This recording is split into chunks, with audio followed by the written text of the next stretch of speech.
พี่น้องมาสืบต่อเกี่ยวกับเรื่องการเร่งค้นหาเนาะ7คนติดที่ในถ้ำนะแต่ก่อนก็ได้ยินเขาว่า8คนเนาะที่ลงไปนะ7คนนั้นลงไปก่อนคนที่เป็นลงตำหลังหลังจากลงไปแล้วได้ระยะหนึงลาวล่ะเห็นฝนตกเนาะ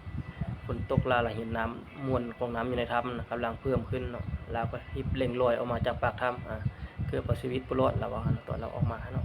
ค่อนข้างจะยากลำบากหูถ้ำที่ลงไปนะมันเป็นหูน้อยแล้วก็หูดิ่งเนาะเวลาลงไปนี่อาจจะมีความหายใจยากลำบากเนาะเดี๋ยวเราไปเบิ่งคลิปมากันก่อนแล้วจึงมาสรุปกันว่ามันเป็นอย่างไรแท้เนาะ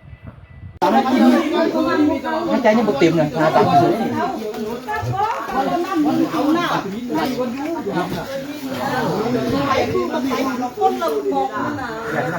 ไปที่ไทยเฮาบ่มีหูไปเบิ่งไม่มีหูมีเอาน้ำ ชูเห็นไปหวดบนเข้าไปน่ะ ตายน่ะจะฆ่าให้มันบ่หูน่ะเป็นเงี้ยกัน โอเคอยู่ค่ะบ่เขายามเลี้ยงเอาเนาะโอ้ยเต้ยนี่ไม่จื้อยามผลคันยามเลี้ยงเสือบ่เป็นเลยยามเลี้ยงจื้อเลยสักผมแล้วบุญบ่อีกว่าอันนี้ก็อยู่ไอ้น้องเขาเขาติเคยเขา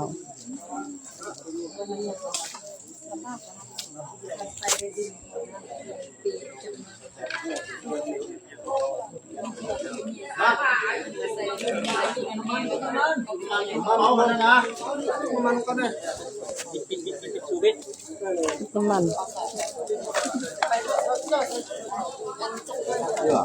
นี่เย็นๆเย็นๆของผม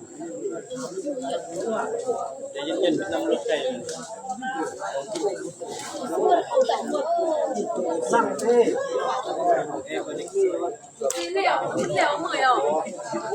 น้ำมันเราก็มันเหลวเส้นให้เส้นเหลวเส้นเป่ากันเหนียวใส่ตุ๊กไปเลยน้ำมัน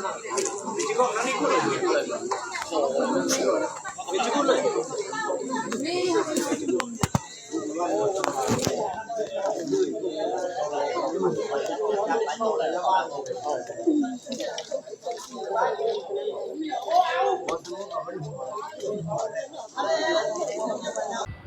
เนาะเบิ่งหูถ้ำที่เขาเจ้าลงไปเนาะค่อนข้างจะน้อยแล้วก็ลำบากเป็นหูดิ่งลงไปเนาะเวลาเอาเครื่องของลงไปค่อนข้างจะยากและก็ลำบากเนาะอันนี้ก็คือเป็นเหตุการณ์ที่หน่วยกู้ภัยลงไปหรือว่าทางทหารหรือประชาชนเนาะที่กำลังหาวิธีช่วยเหลือกำลังเอาสายไฟเอาอย่างลงไปเนาะเพื่อจะเอาท่อลงไปดูดน้ำออกมา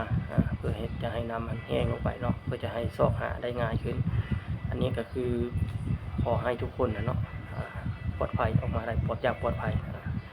ถึงใดก็ขอเอาใจช่วยเนาะเป็นกำลังใจให้ทุกหน่วยงานไม่ว่าจะเป็นหน่วยงานใดเนาะคือได้ยินข่าวว่าทางหน่วยงานทางประเทศไทยเพิ่นก็กำลังเข้ามาช่วยเหลือเนาะตอนนี้เนาะก็คือเพิ่นก็ได้มีการติดต่อเข้ามาเป็นที่เรียบร้อยแล้วตอนนี้เพิ่นกำลังเดินทางมาเนาะก็ขอบคุณทางทีมงานกู้ภัยทางประเทศไทยเนาะเพิ่นก็ยังมีน้ำใจที่จะเข้ามาช่วยเหลืออยู่ที่ประเทศลาวเนาะก็คือในเวลาเกิดเหตุการณ์แบบนี้เนาะว่าจะเป็นแบบใดทางประเทศไทย